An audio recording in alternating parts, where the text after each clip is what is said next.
बिस्मिल्लाहिर्रहमानिर्रहीम। अस्सलाम वालेकुम। लोग कहते हैं और हमने अक्सर पढ़ा और सुना भी है कि एक ज़माना जाहलियत, एक ज़माना जहालत हुआ करता था जिसे आप सल्लल्लाहु अलैहि वसल्लम ने आके दूर किया। लेकिन अफ़सोस की बात है कि आप सल्लल्लाहु अलैहि वसल्लम के इतना समझाने और इतना कुछ बताने के बावजूद ज़माना जाहलियत अभी तक हम में से ख़त्म नहीं हुआ। अभी तक हम ज़माना जहालत में जी रहे हैं। आज भी अगर बेटियां पैदा हो जाएं तो लोग खुश होने की बजाय उदास होना शुरू हो जाते हैं। बेशक वो अपनी खुशी या उदासी का इजहार अपने चेहरे से ना कर रहे हों, चेहरे से वो खुश लग रहे हों लोगों के सामने, लेकिन अंदर से कहीं ना कहीं लोग उदास ज़रूर होते हैं कि अल्लाह ताला ने फिर से हमें बेटी अता कर दी, हमें बेटा क्यों नहीं दिया। क्योंकि शायद हमें इस बात का अंदाज़ा नहीं है कि बेटी अल्लाह ताला की कितनी बड़ी रहमत है।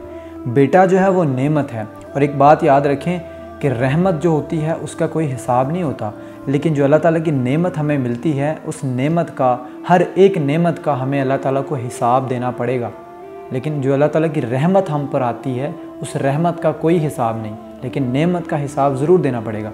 कुरान पाक में अल्लाह ताला इरशाद फरमाते हैं कि आसमानों और ज़मीन की बादशाही अल्लाह ताला ही की है। वो जो चाहते हैं पैदा करते हैं और जिसे चाहते हैं बेटियाँ अता करते हैं और जिसे चाहते हैं बेटे अता करते हैं। कुरान पाक की इस आयत में अल्लाह ताला ने पहले बेटियों के अता करने का ज़िक्र किया और फिर बेटों के अता करने का ज़िक्र किया।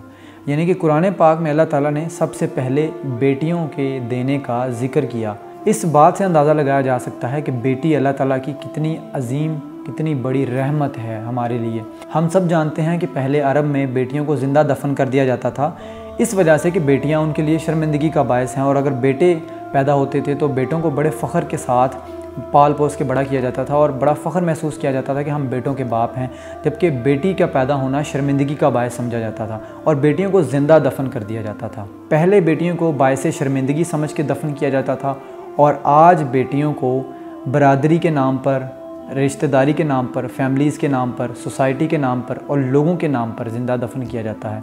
आज कहा जाता है कि लोग क्या कहेंगे। अगर बेटी अपनी ख्वाहिश का इजहार कर दे कि उसे फ़लाँ शख्स के साथ निकाह करना चाहती है या वो इस जगह अपनी शादी करवाना चाहती है तो बेटियों को बेहया कहा जाता है।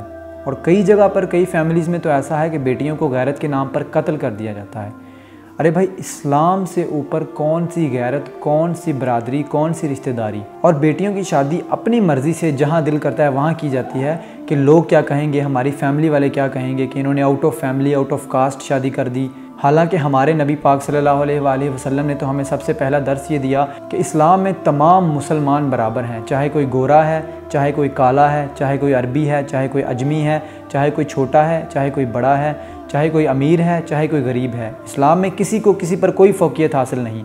इस्लाम में कहीं भी ऐसा नहीं कहा गया कि ये फ़लाँ बरादरी से है, ये फ़लाँ कबीले से है तो ये आला, ये अफजल है, और ये किसी छोटे कबीले से ताल्लुक़ रखता है तो ये कमतर है। हमारे प्यारे नबी हज़रत मोहम्मद सल्लल्लाहु अलैहि वसल्लम ने बड़ी सख्ती से इस चीज़ को मना किया है। तो मैं समझता हूँ कि किसी भी बेटी की शादी उसकी मर्ज़ी के ख़िलाफ़ कर देना उसे ज़िंदा दफन करने के बराबर है, क्योंकि उस बेटी ने ज़िंदगी गुजारनी है। अपनी आने वाली पूरी ज़िंदगी उसने जिस शख्स के साथ गुजारनी है उसे ये हक़ इस्लाम भी देता है कि वो अपनी मर्ज़ी से, अपनी मर्ज़ी, अपनी पसंद नापसंद का इजहार कर सकती है कि उसे इस शख्स के साथ अपनी ज़िंदगी गुजारनी है या नहीं गुजारनी।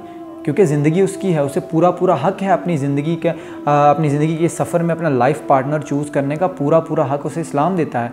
और जो हक़ बेटी को इस्लाम ने दिया है वो हक़ हम नहीं छीन सकते। बेटियों की मर्ज़ी के ख़िलाफ़ ज़बरदस्ती उनकी शादी करने की बजाय अगर उनको ज़िंदा दफन कर दें तो मेरी नज़र में वो ज़्यादा बेहतर है, वो ज़्यादा तकलीफ़ दह नहीं है जितना तकलीफ़ दह ये होता है एक बेटी के लिए कि उसकी मर्ज़ी के ख़िलाफ़ जहाँ वो नहीं चाहती वहाँ उसकी शादी कर दी जाए। मुझे पता है ये बात बहुत सारे लोगों को बुरी भी लग सकती है, कड़वा ज़रूर है मगर सच है और इस सच को झुटलाया नहीं जा सकता। कोई भी बंदा इस सच से इनकार नहीं कर सकता। ये एक हकीकत है जिसे हमें तस्लीम करना पड़ेगा। मैंने अपना फ़र्ज़ पूरा किया, मैंने अपने हिस्से का किरदार अदा कर दिया। अब अगर आपका दिल इजाज़त दे तो इस वीडियो को शेयर कीजिएगा। क्या पता किसी एक माँ बाप की समझ में ये बात आ जाए और किसी एक बेटी की ज़िंदगी संवर जाए और उसकी ज़िंदगी में खुशियाँ आ जाएँ, उसकी ज़िंदगी अज़ियत से बच जाए। Thank you so much.